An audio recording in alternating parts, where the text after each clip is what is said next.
Very good afternoon to all of you my dear students. Last term पे आप लोगों ने इलेक्ट्रोकेमिस्ट्री में पढ़ लिया है what is electrochemical cell, Nernst equation, how the electrode potentials change on that Nernst equation.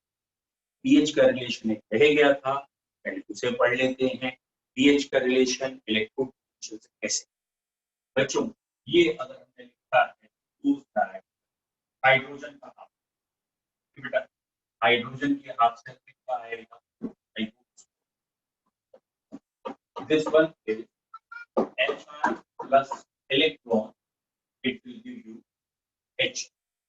ठीक है, ये एक हाइड्रोजन का रिडक्शन का सेल है। ऑब्वियसली आप बैलेंसिंग कर लेंगे, whether you can use twice here या हाफ, हार्डली मैटर्स, जैसे चाहे आप यूज कर लीजिए। मैंने यहाँ हाफ किया है।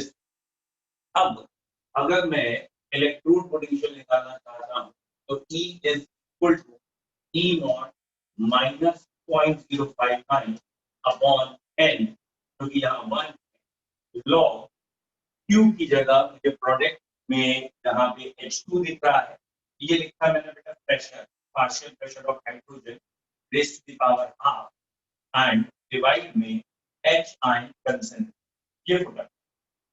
ओके, अगर मैं वैल्यूज पे आ जाऊं तो E नॉट की वैल्यू 0 है, ठीक है, हाइड्रोजन का स्टैंडर्ड पोटेंशियल 0 होता है। तो इक्वेशन बचती है माइनस 0.059 अपॉन N1, क्योंकि एक इलेक्ट्रॉन का ट्रांसफर है तो N1 लॉग हमने मान लिया है कि प्रेशर 1 बार है, दैट मींस स्टैंडर्ड प्रेशर है 1 बार, तो 1 की पावर में 1 हो, तो ये सिर्फ बचा लॉग H आई।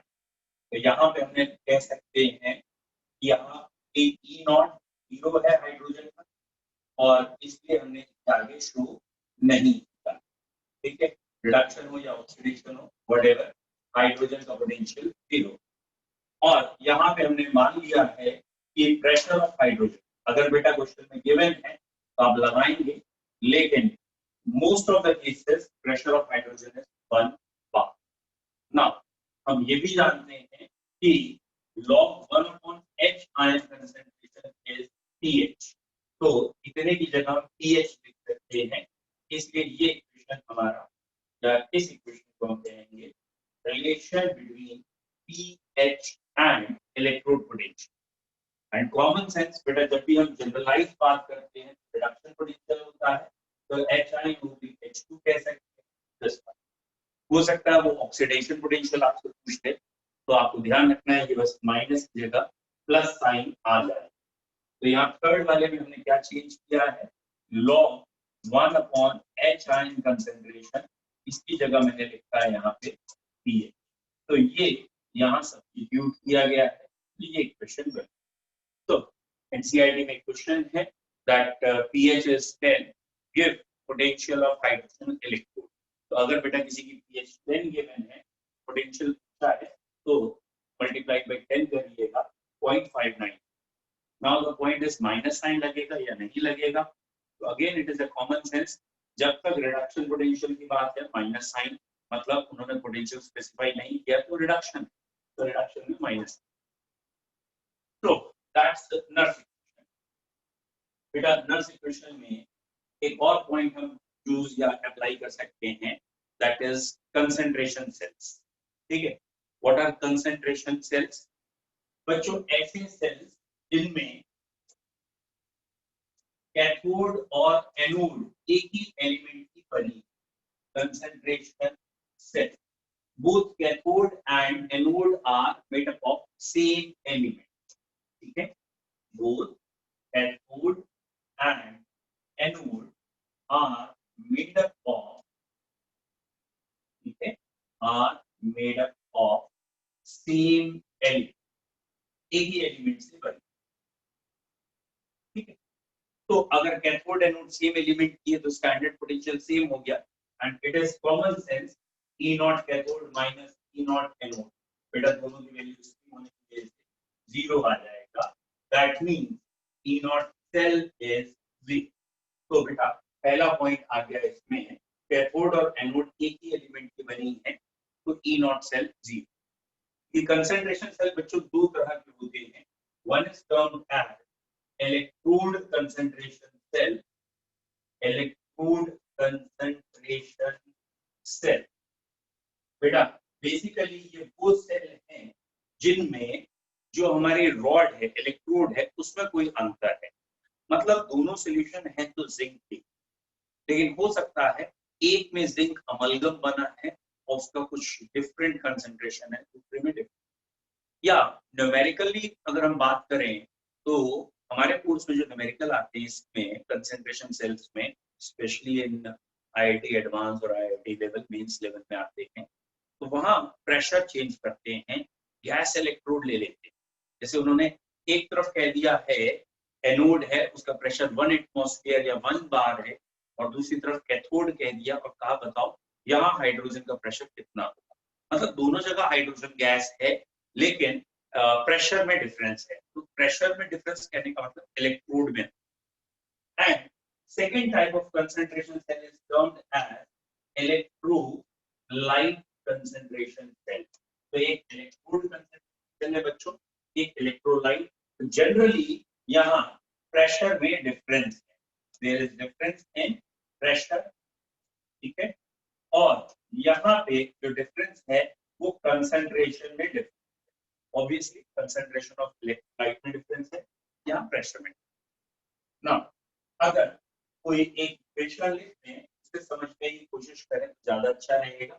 मान लो हाइड्रोजन का ही कंसंट्रेशन, ठीक है, तो यहाँ पे पहला लेफ्ट हैंड साइड हम oxidation, right hand side reduction, उसी पॉइंट चल रहे हैं।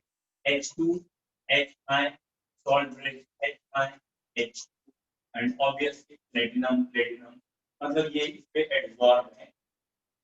नाउ अब मैंने जानबूझ के ये जो दो लेफ्ट में थे ये एनोड हैं, तो मैं इनको H2 यानी हाइड्रोजन एट एनोड कह रहा हूँ, ये हाइड्रोजन एट एनोड है और ये दोनों हाइड्रोजन एट कैथोड। अगर मैं इक्वेशन लिखूं तो बेटा हाइड्रोजन एट एनोड जो है उनकी रिएक्शन होती है H एट कैथोड से, and they give hydrogen at cathode and H at anode. ठीक है, it is a common sense कि जो एनोड है उसका ऑक्सीडेशन हो गया 0 से +2 और इसका रिडक्शन। अगेन मैंने आपको बताया है कि आप बैलेंसिंग 2 से मल्टीप्लाई करके या इन दोनों में 2 मल्टीप्लाई करके भी कर सकते हैं, and you have the choice कि आप यहाँ हाफ कर सकते हैं, और मैं हाफ इसलिए कर दे रहा हूँ, यूजुअली प्रेशर 1 दे रखा होता है तो उसका अंडर रूट निकालने की कोई जरूरत नहीं होती, दैट्स द बेसिक। अब बच्चों अगर मैं इसको that is I want to change this into Nernst equation, इसे वहां प्लेस करें तो E equals to E not. E not hydrogen है वैसे ही 0, और कोई और होता तब भी 0 होता क्योंकि कैथोड और एनोड सेम एलिमेंट की है, तो E naught cathode minus anode है, तो E नॉट नहीं लिख रहा हूँ बेटा इस बारी 0.059 अपॉन n। बच्चों इस बारी n 1 लिखना पड़ेगा। क्यों 1 लिखना पड़ेगा? यहाँ 0 से +1 तक 1 का चेंज, और यहाँ भी 1 से 0 तक 1 का चेंज, और हमने बैलेंसिंग जो ली है वो 1 का ही था, तो 0.059 अपॉन 1 आ। अब बच्चों इंपॉर्टेंट है, इसके बाद लॉग के बाद हम क्या लिखेंगे बेटा? ये है प्रोडक्ट, यहाँ प्रेशर आएगा क्योंकि ये गैस है, तो पार्शियल प्रेशर लिख दिया, partial pressure of hydrogen raise to the power half, and ये कंसंट्रेशन है बेटा, कंसंट्रेशन या एक्टिव मास को स्क्वायर ब्रैकेट्स लिखते हैं, तो ये H आयन की कंसंट्रेशन है, ये लिखा। डिवाइड में अगर हम बात करें तो पार्शियल प्रेशर, अच्छा हाँ ये वर्ड भी लिखना जरूरी था बेटा, ये कैथोड का है, तो डिवाइड में partial pressure of hydrogen at anode आएगा raise to the power half, and concentration of H ion obviously ये आएगा पहले एनोड का, सॉरी डिवाइड में cathode. Now it is the overall equation. अब बेटा इसके दो केसेस बना के कर सकते हैं आप। द केस नंबर 1, मान लेते हैं वो ये कह रहा है कि इलेक्ट्रोलाइट कंसंट्रेशन सेल है, let's suppose it is a electrolyte concentration cell, और वो कह रहा है कि pressure of hydrogen is same in the both anode and cathode. तो बच्चों अगर प्रेशर सेम है तो मैंने इस इक्वेशन को फिलहाल थोड़ा और शॉर्ट करके लिख दिया है कि यहाँ लॉग के बाद सिर्फ कंसंट्रेशन दिखाया है, तो यहाँ concentration anode upon concentration cathode आ। अगेन बेटा, for feasibility of a reaction for functionable cell, we know that electrode potential of the cell should be positive.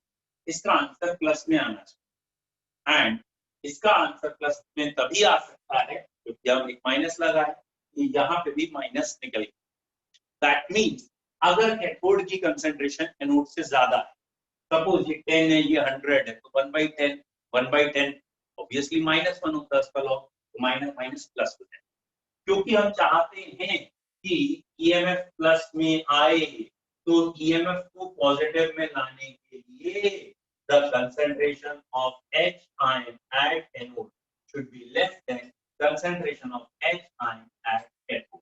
तो इलेक्ट्रोलाइट कंसंट्रेशन सेल के लिए ये आ गया बेटा इलेक्ट्रोलाइट कंसंट्रेशन सेल। तो बेटा यहाँ क्या आ गया, that is anode is dilute and cathode is concentrated. ठीक है, लेकिन बेटा ऐसा मत करिएगा कि हमेशा के लिए रट लें कि एनोड डाइल्यूट होनी चाहिए, कैथोड कंसंट्रेटेड अगर इलेक्ट्रोलाइट है। I am saying because this कि हमारे कोर्स में एक है एनायनिक कंसंट्रेशन सेल, थोड़ा सा हायर लेवल है ये एनायनिक कंसंट्रेशन सेल। तो जब एनायनिक कंसंट्रेशन सेल होता है तो उसमें जब आप एनाइंस लिख के देखेंगे तो आपको क्लियर होगा ये वर्ड्स रिवर्स होते हैं। तो what is the best and the easiest way, आप कैटायनिक कंसंट्रेशन सेल पढ़िए, याद रखिए और दिमाग में रखिए कि अगर एनायनिक आएगा वी हैव टू रिवर्ट, इसका रिवर्स करके आपको काम करना है। व्हाट आई मीन टू से, अगर वो कह रहे हैं एनायनिक कंसंट्रेशन सेल है, एग्जाम्पल बेटा हो सकता है जैसे Br2 Br आयन, ठीक है, सॉल्ट ब्रिज फिर Br आयन Br2 ऐसे करके लिखा हो। तो जब आप एनायनिक कंसंट्रेशन सेल की बात करेंगे तो इलेक्ट्रोलाइट कंसंट्रेशन सेल अगर है तो वो फंक्शन लेवल इससे उल्टा होगा, मतलब तब एनोड कंसंट्रेटेड होनी चाहिए और कैथोड डायरेक्ट। अगेन बेटा एक पॉइंट यहां से और याद रखते हैं कि लेट्स सपोज ये इलेक्ट्रोड कंसंट्रेशन सेल, ठीक है, तो ये तो अभी मुझे चाहिए, इसको सामने रखूंगा अभी। इलेक्ट्रोड कंसंट्रेशन सेल होता तो ये आप हटाना चाहें, दैट इज कंसंट्रेशन हटाएंगे, आप खाली इलेक्ट्रोड पे फोकस करेंगे। अब बच्चों जब आप इलेक्ट्रोड पे फोकस कर रहे होंगे तो आई होप तो आपको ये क्या होगा, E is equal to -0.059 upon 1 log pressure of hydrogen at cathode upon pressure of hydrogen at anode। बेटा अब आप समझ ही गए होंगे what I want to say। अब अगर आंसर प्लस में लाना है तो पहले से ये उल्टा दिख रहा है, पहले एनोड ऊपर था कैथोड। अब अगर आंसर प्लस में लाना है मेरे बच्चे तो एनोड कंसंट्रेटेड होना चाहिए, मतलब pressure of anode is should be more than cathode. तो इसके लिए अब आपको क्या कहना है, अब आपको कहना है कि अगर प्रेशर की बात हो रही है तो इस कंसंट्रेशन सेल में pressure of hydrogen at anode should be more than pressure of hydrogen at cathode. और ये बहुत इंपॉर्टेंट है, बहुत ज्यादा बच्चों से गलती होगी अगर ये आएगा। The reason behind it is this कि अधिकतर बच्चे ना वो सोचते हैं कि हमने चलो कंसंट्रेशन पढ़ लिया और कंसंट्रेशन फैक्ट, और जब एग्जाम में क्वेश्चन आता है तो वो पहुंच जाते हैं गैसियस स्टेट में, और गैसियस स्टेट में जब उनका दिमाग चलता है तो उन्हें याद आता है E इक्वल टू nRT, और उस समय उनको याद आ रहा होता है P equals to CRT, pi equals to C8। उस समय उन्हें लगता है प्रेशर ऑफ कंसंट्रेशन तो डायरेक्टली प्रोपोर्शनल है। तो वो क्या सोचते हैं कि जब हमने कंसंट्रेशन के लिखा है एनोड ज्यादा, एनोड की कंसंट्रेशन कम कैथोड की ज्यादा, तो प्रेशर के लिए भी सेम कह रहे हैं, लेकिन प्रेशर के लिए उल्टा। तो व्हाट इज द पॉइंट, हम ये नहीं कह रहे कि प्रेशर और कंसंट्रेशन डायरेक्टली प्रोपोर्शनल नहीं होती, but the problem is this कि भैया क्या आप एक्चुअली में ध्यान से देखिए, क्या आप खाली कन्वर्जन कर रहे हैं प्रेशर और सॉरी क्या आप खाली कन्वर्जन कर रहे हैं इस क्वेश्चन में प्रेशर और कंसंट्रेशन का, are you doing only the conversion. ये इक्वेशन ये लिखी है, अगर तुम इस कंसंट्रेशन को प्रेशर में चेंज करोगे, इस कंसंट्रेशन को प्रेशर में चेंज करोगे, ऑब्वियसली जो यहाँ आ रहा है वैसे ही आएगा। बट ये अलग टर्म है, ये अलग। There is basically no direct inter relation between these two term, दोनों अलग, दोनों का अलग अलग ही सॉल्व करना है, कन्वर्ट। तो ये वाला आपको फिनोमिना याद रखना है। और अब मैं अल्टीमेटली नटशेल अगर आपको शॉर्ट में कहूं क्या याद रखें इसके लिए, तो मेरे बच्चे शॉर्ट में आपको याद रखना है कि दो तरह के कंसंट्रेशन सेल हैं, one is electrode concentration cell, electrolyte. फिर इनमें भी दो तरह की कंडीशंस हैं, या एक कैटायनिक कंसंट्रेशन सेल हो सकते हैं, एनायन। तो मैं आपसे कहता हूं आप इसको ध्यान रखिए, कैटायनिक कंसंट्रेशन सेल। और कैटायनिक कंसंट्रेशन सेल कब काम करता है, जब कंसंट्रेशन ऑफ एनोड, एनोड की कंसंट्रेशन, कंसंट्रेशन है ये कम होगी कैथोड की कंसंट्रेशन से। और ये बात किसके लिए मैं कह रहा हूं, इलेक्ट्रोलाइट के लिए।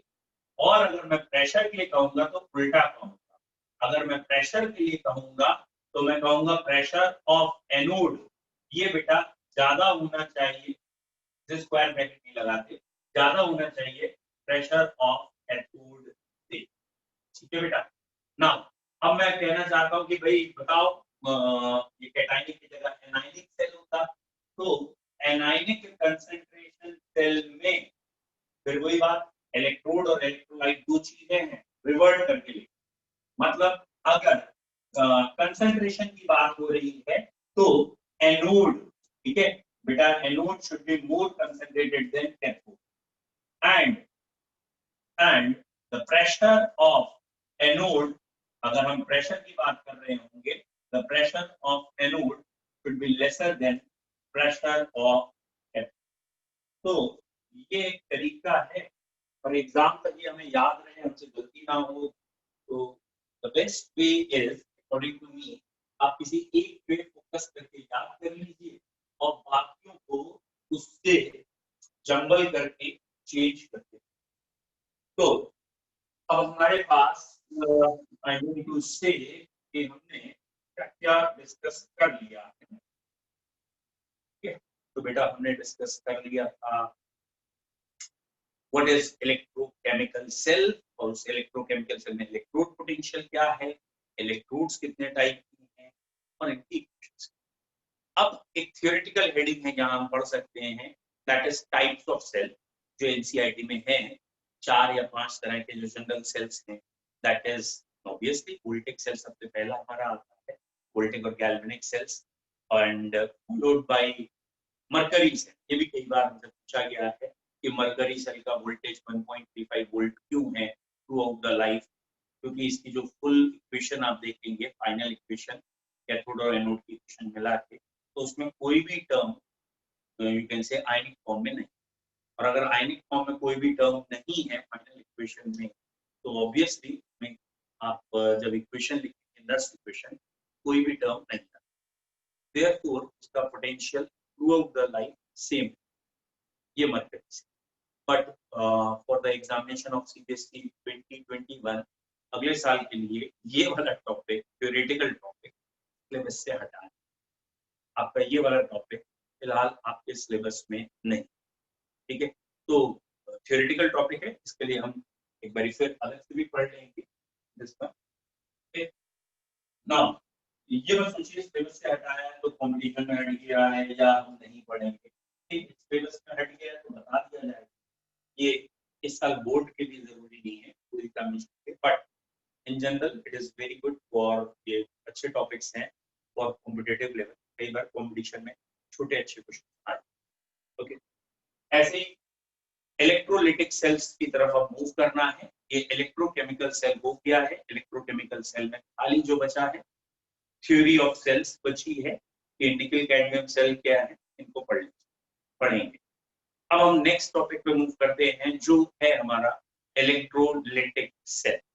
तो बेटा इलेक्ट्रोलिटिक सेल में हमें क्या पढ़ना है, इलेक्ट्रोलिटिक सेल।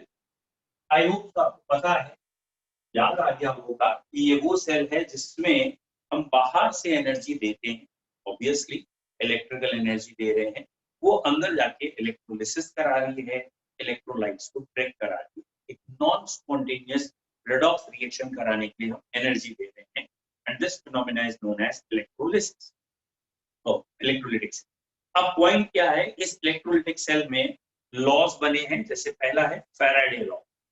फैराडे लॉ क्या बताता है? Faraday law gives a quantitative, मतलब कैलकुलेशंस पता लग जाएंगी, quantitative relationship between amount of charge supplied and the weight of substance deposit।